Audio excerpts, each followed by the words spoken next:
Good day, everyone. This is Scott here from Nigon's Electronic Creations, and I'm very pleased to bring you the Igniter 2 I2-R2 release. I've got many improvements, many new features, and something really special that I want to show you. So without further ado, let's get right into this. So today, for the I2-R2 release, I want to go over some improvements to the existing firmware that I did to some existing features. Then I want to talk about the new alternating class feature, the new Sabre Demo App, and finally some awesome improvements to the LED driver. Alright, so first, let's go into some improvements. So the first improvement is in the low power disable. So this is an existing feature where I allow you to set from 1 to 255 the number of seconds that you want before the motion and the accent LEDs will go off. Well, for those accent aficionados who never want their accent LEDs to go off, they want to be able to turn this feature off. So now, what I've done is allowed you to set the low power setting in the config editor to 0. And this actually means just don't do low power at all. Always leave the accents, always leave the motion on. Great for all those people that want to have want to have all their accent LEDs going all the time. All right, with that, let's go on to the next feature, which is the activation configuration. So this is going to allow many unique ways to turn on the Sabre. So some of you may have gotten this effect, where in the previous I2, you twist the Sabre accidentally right after you pull the kill key and it comes on in your face. So I wanted to prevent that in this release. And the way I wanted to prevent that is to allow you to choose how to turn on the Sabre. But I also want you to be able to have configurability, because here at Nigon's Electronic Creations, we believe our users should be able to set the experience they want with their Sabre. So the existing feature to just twist the Sabre on every font needed to be addressed. So now I've given you 4 ways that you can turn on your Sabre. The first being the main button only. This is just the default, which is always just you press the button to turn it on. That's the only way to turn it on. The second way you can choose is to either twist the Sabre or to push the main button. So this was the previous way that you always had to have with the original I2 release. Now there's a third new way, which is you can do a slash, which is a hard swing to turn it on, or the button. And fourth is you can actually choose any of those. So twist, slash, or button will turn it on. What's great about these 4 settings? These are per font settings, which means every font can have a different one of these choices selected. And in the default files, I now have the first font set for only the main button and the rest of the font set for something else. And this will allow you to not get that effect we showed earlier with the light blinding you. Of course, if you want to have this, you can turn it on the first font. So with that, let's go over a cool demo showing the different activations.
Wow, that was really cool. So let's see some more new features in I2-R2. The next feature is the color editor amber support. This is for those using an RGBA, RGBW, or if you just have a normal RGB but have a motor hooked up as well. And so what this does is allows the onboard color editor, it allows you to twist when you're going through the menu to go from red, green, blue, now to amber. So that way you can adjust the setting for your fourth dye, which is your amber or white dye, or you can even adjust this for your motor. And for those of you still just using the plain RGB, no motors, no anything else, you can set C4% to 0 and you'll still have the legacy behavior where in the color editor app, it will only go through red, green, blue, red, green, blue. All right, the next improvement, Saber FX idle mode. These are for those that love those FX quotes and want more of them. Well, here's your feature. In this feature, you can have the quotes or this ambient sound effects in the idle mode as well, not just when the Saber's running. So there's a separate percent value that in the config, FX idle percent or FX ID PER, and this allows you to set between 0 to 100. And what that means is 100% is always on. So the effect will happen every 2 seconds, 100% of the time. And if you set it to 0, it means it will never happen during the menu. And you set it to something between, it'll be randomly chosen. Now, it's important to note that Saber FX must be enabled for the font that is you have this on. And furthermore, what's great is this means you can, once you enable Saber FX, you can set this to 0 and set the other two on, so you'll get the legacy behavior of FX sounds only when doing the motions or when it's humming. Or you can do the reverse and only have sounds at idle, or you can do some combination. It's the beauty of configuration. Now here's the new config editor, and this shows how to do the editing for your app. So for instance, here's where you first have to enable the Saber FX modes. This has been there the whole time, but I just want to point out you do have to have this enabled. And then once you've enabled that, here's the new slider that you can adjust for the FX idle percent. So that way you can adjust this to something non-zero and you'll get the FX sounds during the idle when the Saber's not running for the font that you have this enabled for. All right, with that, let's go over a demo showing the new FX idle modes.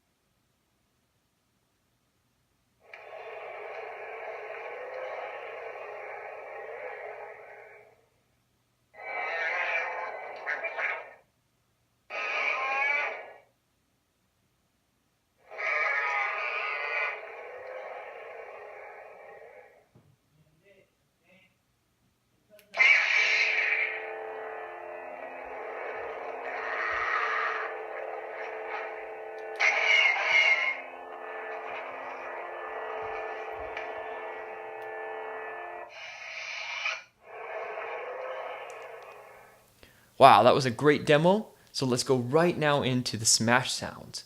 And this is a new sound bank, completely new set of sounds you can use.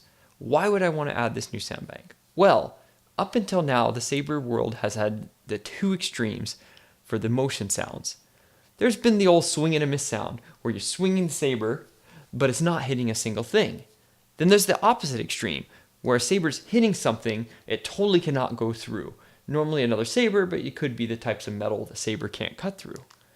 But there's no third choice. And the third choice is shown in all the movies, or at least all the prequel movies, and is shown in the comic books, and it's shown in the TV shows. And this is where the Saber goes through something, and the object that it goes through gets destroyed. So that itself will make a sound, and the Saber is still swinging. And so that's what the smash sound is. It's a new sound that you can use to swing through an object and that object gets destroyed.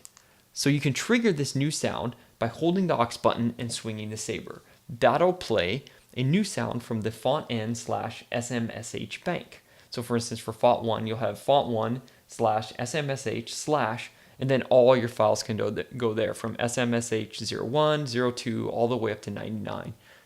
You can have for this type of sound font. And because I know this is a new feature that none of the sound designers knew about until now.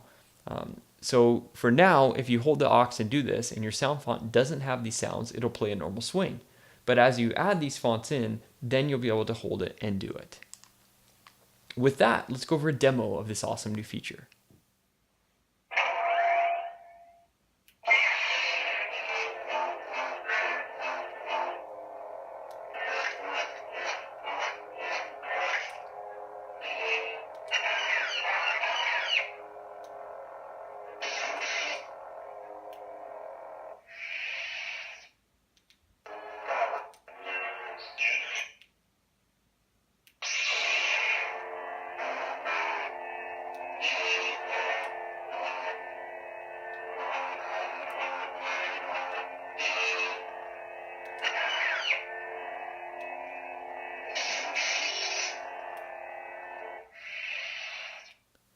Wow, what a cool demo of the smash sounds.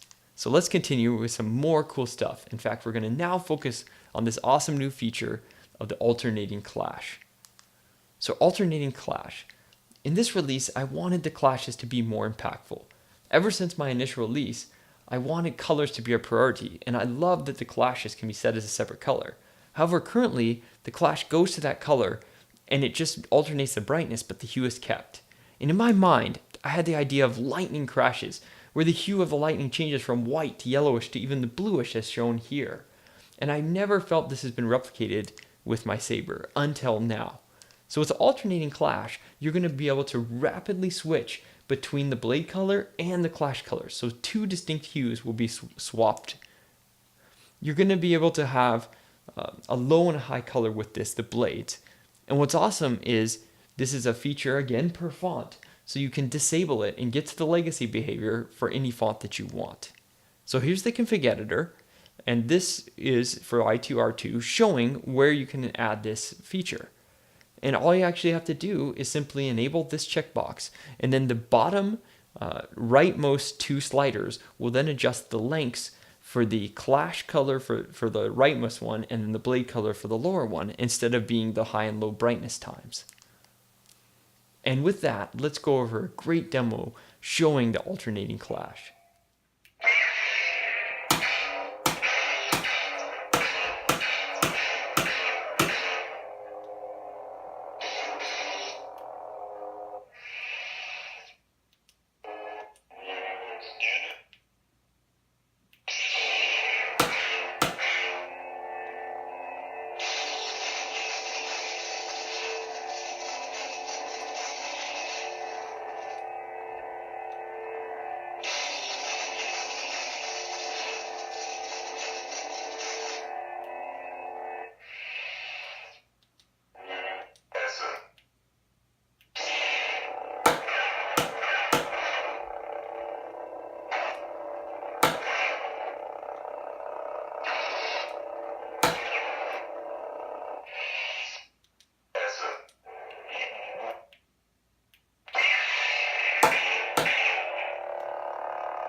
Wow, that's a powerful demo.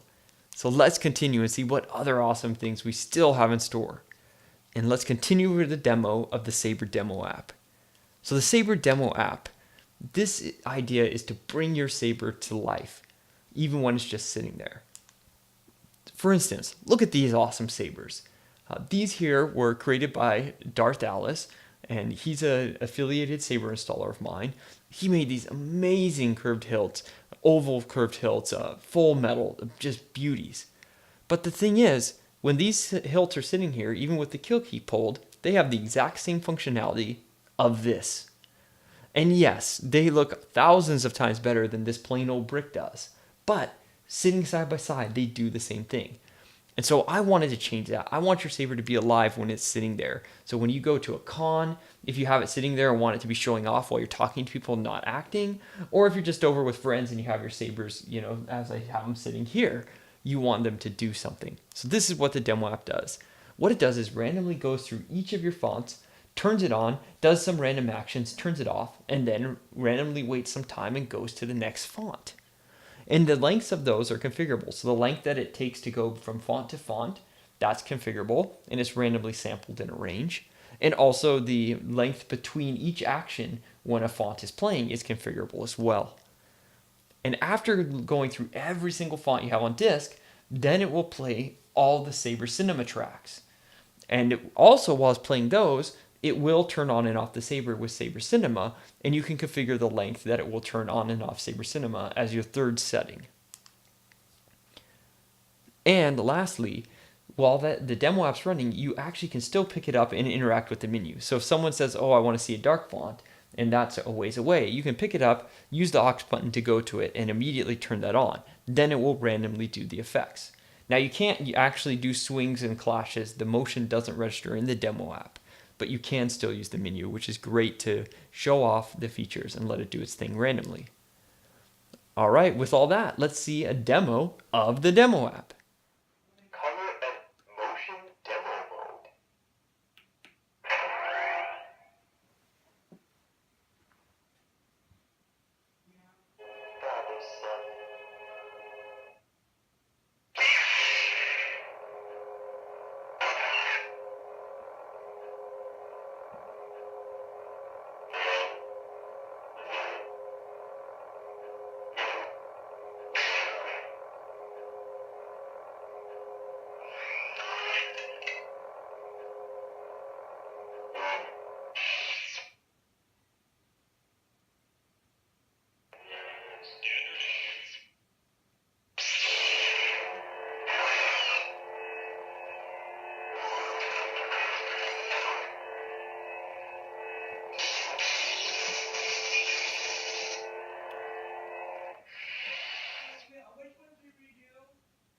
That is essence.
Wow, that was a really cool demo app.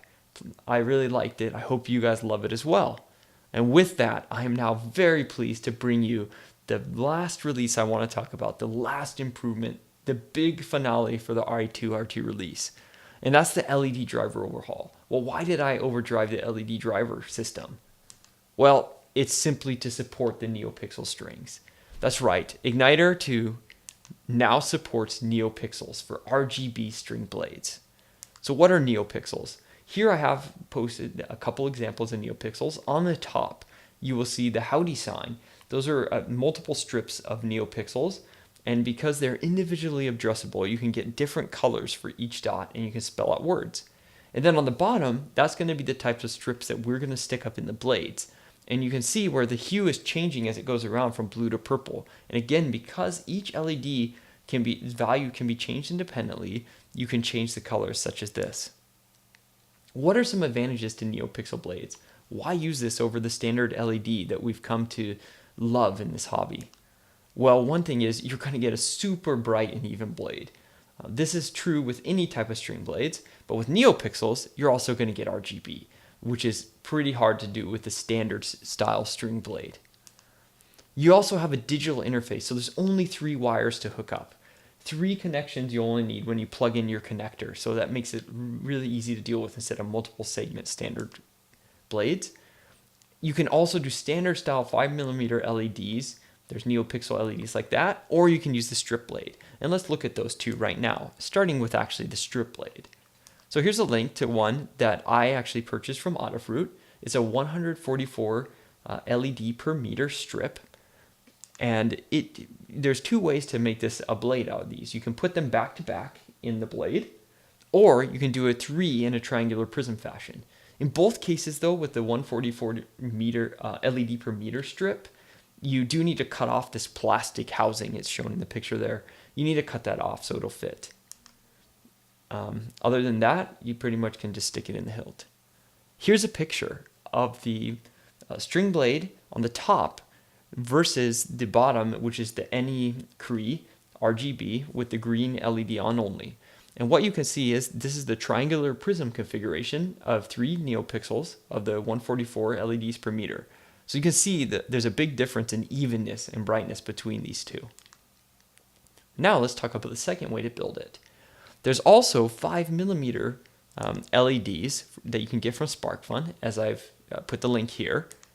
So these are straw hat style, which is great because they're very stubby, as you can see from the picture. So that way you can put a lot in a row. There's no corn cobbing whatsoever with these type of LEDs. They're also clear, which is great because they're very bright that way, and then you can put all your diffusion on the outside, which I found makes the brightest and most even string blade. And here I have some pictures doing the install. So you can see on the top 2 pictures, on the left hand side, I actually have what I called my left group, and on the right hand side is the right group. Well, the left group, I've bent the pin so that the power is facing backwards and the ground is facing forwards, and it's vice versa for the right hand group. And then when I build a strip, I have to alternate left and right, left and right. And by doing that, the D-ins and D-outs will align perfectly, alternating up the blade. So I have like D-in, D-out, D-in, D-out, D-in, D-out, etc. up the blade when I build it, as shown in that last picture on the bottom. And if I continue forward, here's another segment being built. And I just wanted to call out, I built these in small segments, about 8 each, build a bunch of 8s, and then at the very end combine them. And I only did this because it's a pain to deal with a giant long thing on the bench. So I kept them small, only built them at the end. Here's the results, and the results are pretty awesome. The bottom is the NE Cree RGB with just the green dionic in, and the top is this style of string blade. Notice at the bottom how near the tip of that blade, it looks like it's not even on. I assure you it's on, and I assure you the NE Cree is pretty bright. But my camera had to adjust a lot because the top, being this style of LED, is super bright and even. So let's try a photon blade. So I changed it to blue, put in the photon blade. So let me go back, go forward again, and watch. You can see, yes, it's brighter on the bottom. The photon blade does better, but it still doesn't compare to the NeoPixel LEDs. They're just so much more bright and even. 2 blades in one board. So up until now, all the boards that supported string blades were a separate board that you'd have to buy separately. You'd have to know you're doing a string in advance. Igniter 2 doesn't have that problem. You can run both a NeoPixel type string blade or a normal LED off the exact same board. You just have 2 different SD cards, one with all the DAT files for the string and one for all the DATs for all the normal LEDs. So you don't have to plan ahead. You just buy the board, and whatever you decide to build, you can build. And in fact, you could go ahead and make a Saber that had connectors, one connector for the normal LED, one connector for the string blade, and then just 2 SD cards. By swapping the card, swapping the LED and the connector, your Saber could do both, no problem. I'm going to go now over 2 specific features for string blades. The first is extension and retraction flow. So unlike other segmented style string blades, which like the MR blades or any other blades that have built in the past that are string blades, the extension and retraction, just this segment, the first segment comes on, the second segment, and there's usually about 6 segments, and they just come on. It's a little blocky and not exactly like the movie because of there's discrete segments that come on completely.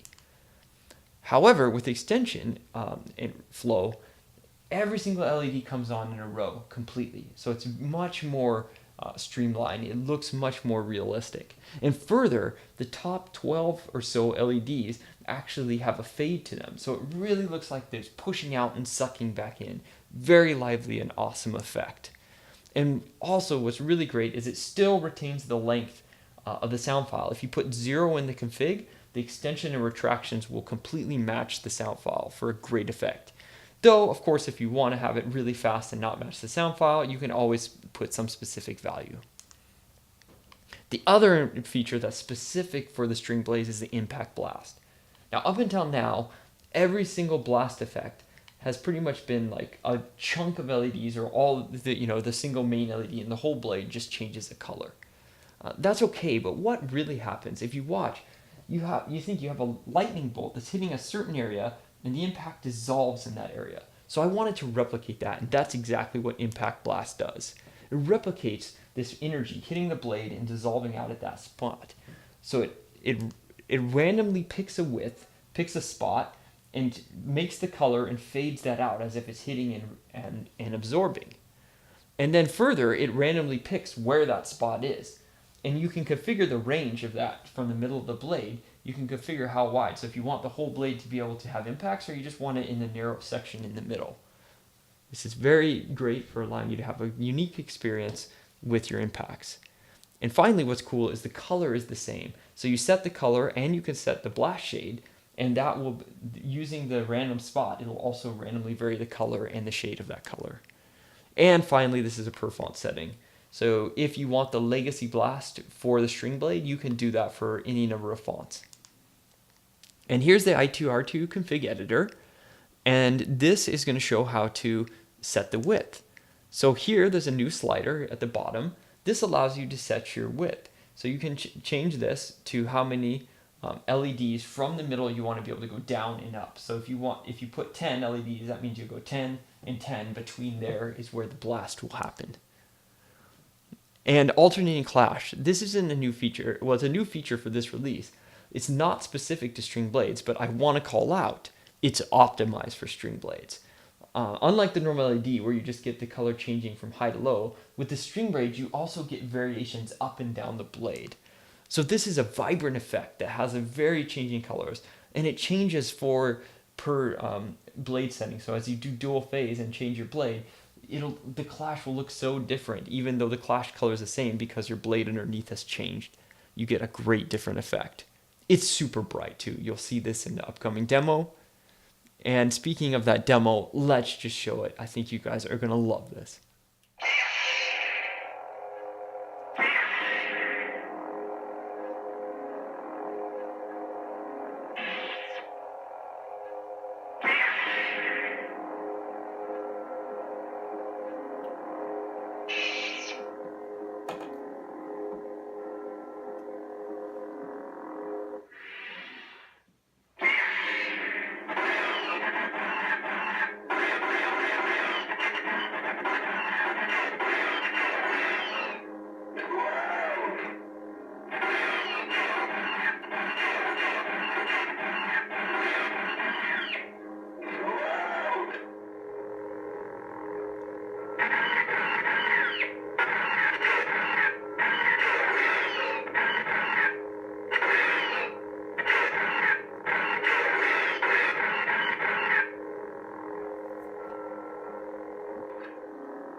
Wow, that demo was out of this world. I just loving the NeoPixel support.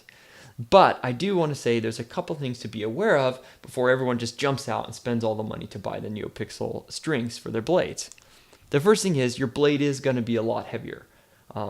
This is true for any type of string blade, but just be aware it's going to, even though you're using you're not using a heavy grade blade, you're using a light blade, but by the time you put the string in there and put the padding in there, it feels like a heavy grade blade. It's also more fragile than a normal blade because all your electronics are up in the blade. Again, like any other string blade, but just be aware of that. This isn't for dueling. It's also a pain in the butt to build. Again, this is similar to the standard style blade, string blades that exist today. This is more of a pain though because you have 4 pins you have to deal with and you have to have the left and the right group. You can't just do all the LEDs up in a row. You have to have the left and right, build them in order, and 4 connections. So it is a bit of a pain. There's another problem with all the existing strips. If you're thinking, well, I can use a strip, those are pre-built. Well, I found that every version using back-to-back or using the triangle prism, I'll get some vertical shadowing. So that's if I use the back-to-back where they meet. So if this is the LED side, when you twist it like this, you'll get a vertical shadow there. And if you're using the triangle prism, you get 3 vertical shadows. They're smaller where the triangles meet, but you do get 3 of them up the blade. Now I'm going to put this out to the community. I think you guys might be able to find a diffusion that I haven't thought of that will fix that, but I have yet to solve that problem. And then there's another problem with the 5mm. So you think, okay, well, the 5mm don't have any shadowing problems, so they're perfect. Unfortunately, they have a small problem where the blade flashes on all blue for like a half a second and then turns off when you pull the kill key. You can work around this by either having a separate switch for the power to the blade, or by making, when you have your connector, you can make the ground and the DN pins longer than the power. Put your blade in so the power is not connected, then pull the kill key, then push the blade in the rest of the way. Those 2 things will fix this problem. But otherwise, if you don't do either of those 2 things, you will get that flash. There's no X-Saber X-Drive support. So in other words, if you want a cross-drive Saber, you're still going to have to use normal LEDs. And finally, cost. The blade electronics for either method are about $150. So you're talking like the same price of the board, you're also paying for the electronics. So just remember that before building this. But besides that, awesome feature. And in fact, all the features that I added I believe are great improvements to an already great product. So we went over these awesome improvements. We went over the low power disable, how now you can turn that feature off. We talked about activation configurations, how you can choose different ways to turn on your Saber per font. We talked about the color editor allowing the amber support. So in case you have a motor or the RGBA, RGBW LEDs, that's supported. The Saber FX idle mode. So for those that want those awesome quotes and awesome ambience effects when the Saber's not running. We talked finally about the smash sound for the improvements. How we can have, instead of just swing and a miss and impacting, we actually have slicing through and breaking stuff. And then I went on to talk about alternating clash, how I wanted to replicate the lightning to changing of hues, and now you can alternate between the blade and the clash color. We talked about the Sabre Demo App, how the Saber comes to life and is not a brick anymore when it's sitting there. And we talked about NeoPixel support, specifically the different strip types, extension retraction flow, impact blast, specific for the string blades, and then of course I went into demos of all of the features of that. So that is it for the Igniter I2-R2 release. Ton of features, ton of improvements. I hope you guys are all inspired now to go out and do new experiences, try new things, go out and try the NeoPixels, come up with awesome ways to use your Saber. Thank you very much for supporting Nigon's Electronic Creations. Thank you for supporting me and all my endeavors, and thank you for watching this video. Godspeed, everyone.